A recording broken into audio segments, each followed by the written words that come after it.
Is Stardew Valley worth playing in 2024? And if it is, where the heck do I even start? Well, this is the video for you. Hola familia, welcome back to All Steph and Games. If you're new here, welcome, bienvenidos. I'm Steph, and if you aren't on Twitter, the developer of Stardew Valley, Concerned Ape, recently posted a teaser about the update 1.6 that will be coming to us very soon. Stardew is somewhat the pinnacle of what I feel current cozy games are usually compared to. If you played even one cozy farm sim, you always hear it being compared to Stardew Valley in some form or fashion. For anyone who hasn't played Stardew Valley, some of the biggest pushbacks that I've heard is the game is so confusing and they have no idea where to start. This will be the most extreme beginner's guide on where to even start. So like the start of any new farming sim, there is the character customization, and even in pixel form, there are so many options that you can choose from when it comes to your skin color, eye color, hair, and your clothing options.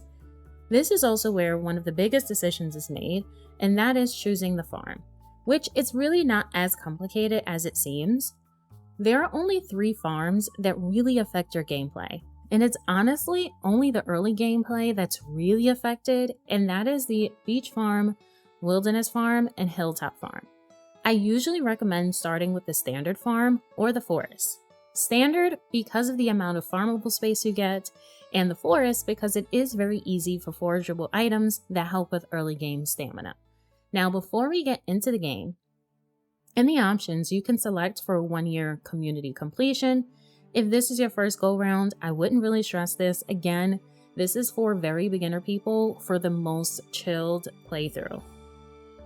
When starting, there is a cutscene that I will not spoil, because if you watch this, you may not have seen it, and I don't want to ruin it. So for the sake of the video, I will skip that part. So on spring day 1, once you wake up on your farm, you are going to be greeted by a box where you will open up 15 parsnips, which you want to make sure that you get planted away. But the number 1 tip that I will give, and you should use this tip every single day of your in-game day, which is to check the television. The television will let you know what the weather will be, so you know how to plan for the next day. It's also going to give you tips and tricks and things to do within the game to make sure you're foraging and all these other things, which is really great. So you want to make sure that you are reading that as well. It's also going to provide you with recipes, which you will need for basic foods, basic meals, as you continue to progress your playthrough, as well as give you your luck for the day. And your luck can range from either good or bad. This can affect how your gameplay is when you're either in the caves or when you're fishing. It can affect these type of things, so you want to make sure that you are checking that every single day. The next thing that I always do is go into my crafting and check my options. In my options, I always want to make sure that my UI and the view of what I can see is as zoomed out as possible. When you start off, it's going to be at 100%. I bring it down to 70%, which is as low as you can put it. But that is needed because as you're traversing through the map, you want to make sure that you're gathering and able to see all the forageables that are around you. Which does lead me to my next tip, which is forage, forage, forage. You want to forage and pick up every single thing that you see. Some of the items you're going to need for the community bundle. Some of the items are great for gifting the NPCs that you come across. And as you're starting a playthrough, one of the first things you are required to do is to go through town and introduce yourself to all the locals. This leads into my 3rd tip, which is to make sure that you are gifting, specifically Caroline.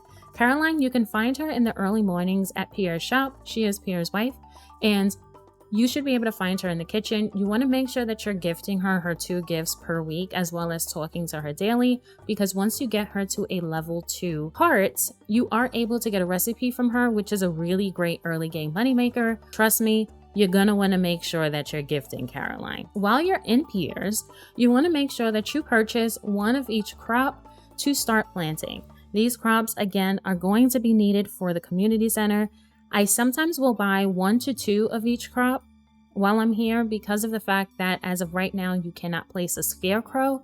So they have a possibility of eating a crop or 2. So just to cover myself, I would recommend buying 2 of each crop along to plant with your parsnips. You have the option of either buying from Pierre or Joja Mart, which is another shop. However, if you were to go to Joja Mart and purchase from the Crooked Corporation, please keep in mind that the prices are definitely higher. However, they are open every single day. The one day that Pierre is not open is on Wednesdays. So there are times, and it seems to always happen, that the day I need to buy a crop happens to be on a Wednesday. So definitely make sure to plan accordingly, and just know that if you were to purchase from Joja Mart, the prices are going to be significantly higher. In early game, you want to be able to save as much of the coin as you need. As you are planting all of your crops, be sure to also try and clear out as much of your farm as you can. I would focus on just clearing enough of your plot so that you're able to plant your crops, as well as gathering at least 50 wood so that you can make a chest. Your inventory space is very low, so you want to make sure that you have a chest to store all of your items, especially since you are foraging so much. And in order to upgrade to the next backpack, it's about 2,000 coins. And that can be a little difficult to come by, so you want to make sure you at least have these chests at your plot so that you can go ahead and store everything that you foraged. Which leads me to the final tip, which is on day 2, you are going to receive your fishing rod from Willie. And fishing is a great early game moneymaker, as well as getting the fish that you need for the community center bundles. Day 3, it's always guaranteed to rain, and there are certain fish that you can only find while it's raining. So definitely take advantage of the first 5 days when the game is a little bit more slower paced. There's really not much to do aside from introducing yourself to the locals. So take that time to fish.